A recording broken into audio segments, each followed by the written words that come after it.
Hi friends, welcome to Maruti channel. Mutton sambar ತುಂಬ ಚೆನ್ನಾಗಿರುತ್ತೆ. ಇಡ್ಲಿ ದೋಸೆಗಂತೂ ಸಖತ್ತಾಗಿ ರುಚಿ ಇದು.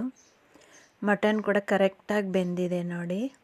ನಾನಿಲ್ಲಿ ಮಸಾಲೆಗೆ ಸ್ವಲ್ಪ ಕೊಬ್ಬರಿ, ಲವಂಗ ಒಂದು 5-6, 1 ಇಂಚು ಚಕ್ಕೆ, ಸ್ವಲ್ಪ ಅರಿಶಿನ, ಏಲಕ್ಕಿ 2, ಧನಿಯಾ ಪುಡಿ 1 ಸ್ಪೂನು, ಖಾರದ ಪುಡಿ 1 ಸ್ಪೂನು.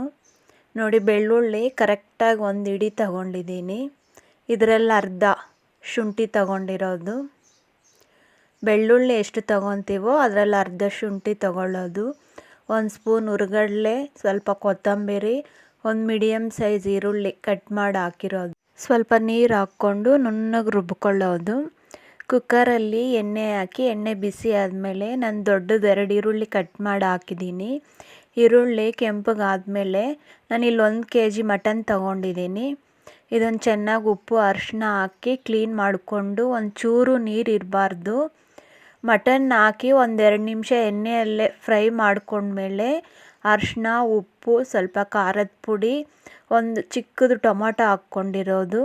ನೀವು ಮಸಾಲೆ ರುಬ್ಕೊಳ್ಳೋಕೆ ಬೇಕಾದರೂ ಟೊಮೊಟೊ ಹಾಕ್ಕೋಬೋದು. ನಾನಿಲ್ಲಿ ಒಗ್ಗರಣೆಗೆ ಹಾಕ್ಕೊಂಡಿದ್ದೀನಿ.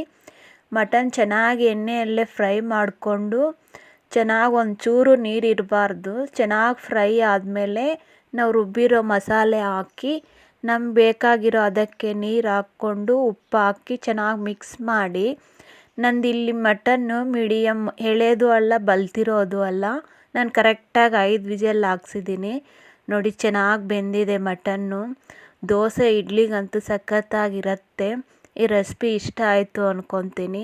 ಇಷ್ಟ ಆದರೆ ನೀವು ಒಮ್ಮೆ ಟ್ರೈ ಮಾಡಿ ಕಮೆಂಟಲ್ಲಿ ತಿಳಿಸಿ. ನಮ್ಮ ಚಾನಲ್ಗೆ ಲೈಕ್ ಮಾಡಿ, ಶೇರ್ ಮಾಡಿ, ಸಬ್ಸ್ಕ್ರೈಬ್ ಆಗಿ. Thank you.